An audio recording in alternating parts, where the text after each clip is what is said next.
উপদেষ্টা মোহাম্মদ ইউনূস তাঁর বিজয় দিবসের বক্তৃতায় বাংলাদেশের নির্বাচনের যে সম্ভাব্য সময়সীমা জানিয়েছেন তা নিয়ে সন্তুষ্ট নয় খালেদা জিয়ার বিএনপি।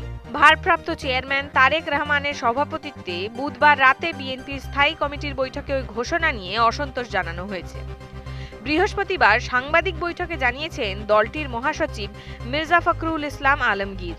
আবার নির্বাচনী সংস্কার কমিশনের প্রধান বদিউল আলম মজুমদার এদিনই জানিয়েছেন আগামী ভোটে আওয়ামী লীগের অংশগ্রহণে তারা কোনো বাধা তৈরি করবেন না, যা শুনে হইচই শুরু করেছে বৈষম্য বিরোধী ছাত্র আন্দোলন।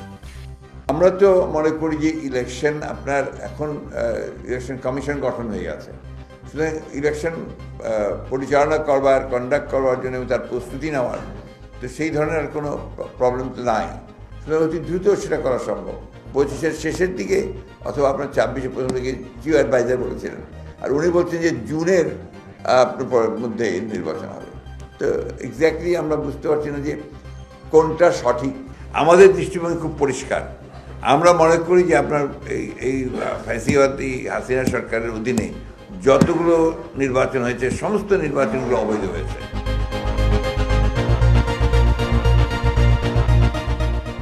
বিবৃতিতে তারা জানিয়েছে যে কোনো রাজনৈতিক কর্মকাণ্ডে গণহত্যাকারী আওয়ামী লীগের অংশগ্রহণ তারা মানবে না।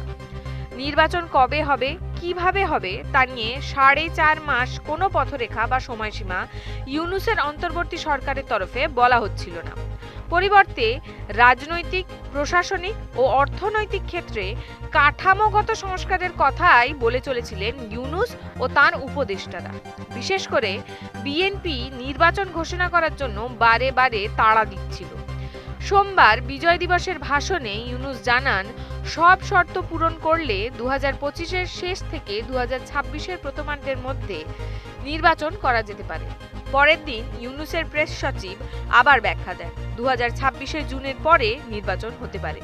বুধবার রাতে বিএনপি স্থায়ী কমিটির সভায় এ বিষয়ে অসন্তোষ প্রকাশের কথা জানিয়ে বিবৃতিতে বলা হয়েছে, মোহাম্মদ ইউনূসের ভাষণে নির্বাচন সংক্রান্ত বক্তব্য অস্পষ্ট।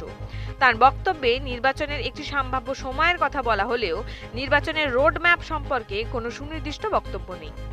মেরুদণ্ডহীন উপদেষ্টা পরিষদ দিয়ে মোকাবেলা করা যাবে না। আপনারা যদি সহায়তা দিতে ব্যর্থ হন, জানুয়ারিতে আমরা প্রধান উপদেষ্টার কার্যালয় ঘেরাও করবো। আমরা কানে পানি যাচ্ছে না, জানুয়ারি থেকে কানে পানি যাবে। যখন প্রথম উপদেষ্টা পরিষদ গঠন হয়েছে তখনই মানুষ হতাশ হয়েছে। দ্বিতীয় দফা আবার বর্ধিত করা হয়েছে, সেটা দেখে আরো মানুষ বেহুশ হয়েছে। এখন আমরা বারবার বলছিলাম যে এই পরিস্থিতি, এই মাজা ভাঙ্গা কোমর ভাঙ্গা মেরুদণ্ডহীন উপদেষ্টা পরিষদ দিয়ে মোকাবেলা করা যাবে না, জাতীয় সরকার করতে হবে। তারা শুনলেন না। এই জুলাই বিপ্লবে ফ্যাসিস্ট হাসিনার পতনকে কেন্দ্র করে আমাদের মধ্যে যে জাতীয় ঐক্য তৈরি হয়েছিল, আজকে সেই জাতীয় ঐক্য এখন বিভক্ত হয়েছে। তবে কবে হবে বাংলাদেশের নির্বাচন? তাতে কি থাকবে আওয়ামী লীগ নাকি বিএনপি? এখন তা জানার অপেক্ষা। বাংলাদেশ নিয়ে আরো লেটেস্ট আপডেট জানতে চোখ রাখুন নিউজ 18 বাংলার ডিজিটালে।